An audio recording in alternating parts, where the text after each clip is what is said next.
Good evening. This is NBC 24 News at 5. I'm Hubert Wiggins. We begin tonight with breaking news. It is with great sadness that we announce that Toledo Mayor D. Michael Collins has passed away today. He was 70 years old. In a statement released from the mayor's office, it said that the loss leaves a void in our lives that will never be filled. And joining us in the studio right now is United States Congresswoman Marcy Kaptur, who has known Mayor Collins for many years and got to know him even more so during the last summer's water crisis. First of all, Congresswoman Kaptur, your reaction when you heard the news that Mr. Collins had passed away? It appears that the funeral procession has sort of come to the end. I see the last police car that was sort of escorting people to this block here has passed by, and so now we're just waiting for everyone to get out of their car and to go inside the church for the service to begin. That is right, Laura. And before I get to that, let me just tell you that I am standing on the corner of Tracy and Oakdale.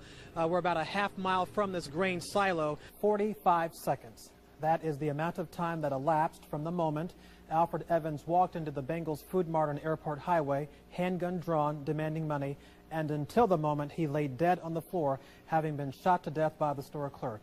It was the latest and deadliest in a string of gun battles between store owners and would-be robbers. Less than 48 hours after one of the most devastating tornadoes in the history of Ohio tore through this small community, residents beginning the slow, painstaking process of picking up the pieces. On the corner of Woodland and City Park in central Toledo is this Ohio historical marker that indicates where acclaimed jazz musician Art Tatum grew up.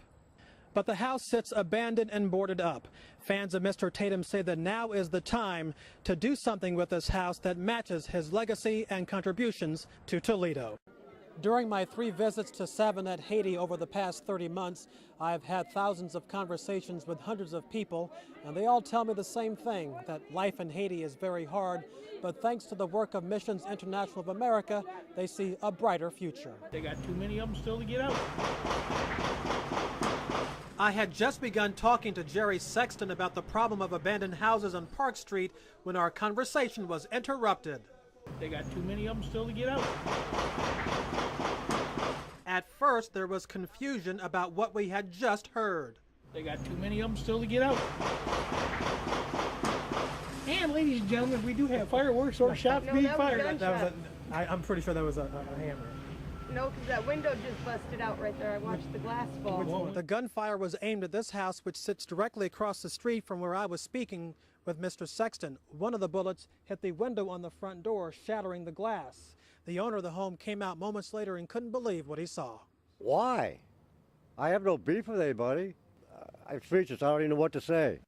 They volunteered to serve their country, but an NBC 24 investigation finds the Navy recruiting office and the Miracle Mile shopping center threw thousands of personal documents of recruits in the dumpster without first shredding them. Addresses, phone numbers, even social security numbers, a treasure chest for crooks. I'm surprised. I'm totally amazed at our government and our military. There has to be some sort of protocol for them to follow to take care of this information. Bridget Atkins was proud to be a part of her family's rich military legacy. She's following in the footsteps of her brother, father, and great-grandfather. But the family is angry that Bridget's personal information was treated so carelessly. And there has to be a way for the government to keep that confidential, not throwing it into a trash can where anybody can get that information. NBC 24 went to the Navy recruiting office, but the sailors didn't have any answers. Is there anything you can say about these things? Nothing I can say. I saw bags of shredded documents, but somehow the documents NBC 24 obtained fell through the cracks. And you guys have nothing to say about what you think these folks would feel about their documents being found? Can't say anything, okay. Even if we wanted to. Leonard Petrazak says this isn't the first time his son has had personal information compromised by the Navy. He was telling me that they informed him that some of his information might have came up missing. I guess some kind of tape of some sort was thrown away. The Navy issued this statement. This is an isolated incident, but one that we take very seriously. It is contrary to our policies and practices, and we have already launched an investigation to determine what happened and to prevent this from happening again. In addition to dealing with the stress of combat, these servicemen and women may now have to deal with being the victims of identity theft. I have 2 of my children that went to the same recruiting office, and they're starting out young. What if someone gets this information and completely destroys their credit before they even have a chance to make it on their own? Dr. Sue Leatherman of Columbus headed the team of professionals that manned the MIA clinic in the Savannah last week. On most trips, she is accompanied by a second American doctor, but not this time. She was the lone physician. Then, to everyone's surprise, a local Haitian doctor showed up on the first day.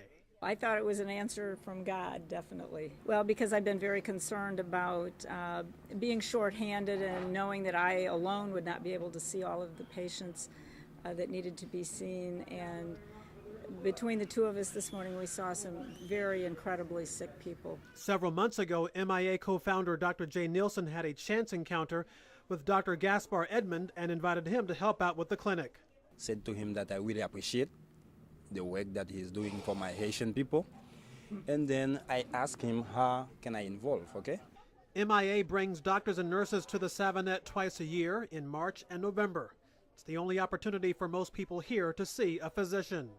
Like many people around get sick because most of them get high blood pressure, intestinal problem, and gastrointestinal problem. Many different kind of sicknesses they have. I'm standing outside the clinic where for several hours under the blazing hot sun, dozens of sick people have been waiting in line, desperately hoping to see an American doctor. There were some sick people the doctors could not save.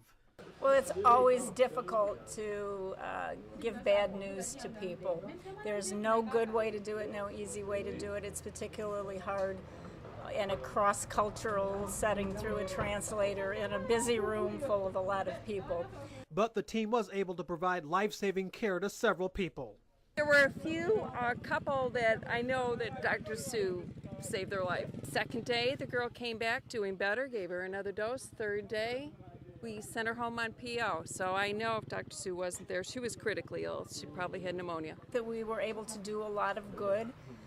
There are some things that we can't do very much about, but there are things that we can do, small things that help a lot. And so I was very pleased that we were able to be useful. John Whitlow and Lawrence Robinson are employees of Neighborhood Properties Incorporated, an organization that offers a variety of services to Toledo's homeless population. Included in their duties is a nightly canvass of the city looking for people sleeping on the streets. There is a need in this part of Ohio. You know, there's a lot of homeless people that's in need. Some of them had hardships, they lost jobs. Over the years, John has learned the different spots in Toledo where the homeless sleep at night. So each night when the sun sets, he sets out to these places looking for homeless people. Invariably, he'll come across anywhere from 2 to 10 people. He'll tell them that he can take them to a shelter where they can have a warm place to sleep for the night. Some people take him up on his offer, others refuse. One of the people who refused to be taken to a shelter is a man we'll call Alan. To protect his safety, we won't tell you where he sleeps, other than to say it is under a bridge not far from one government center. He also asked us not to show his face because his family does not know about his situation.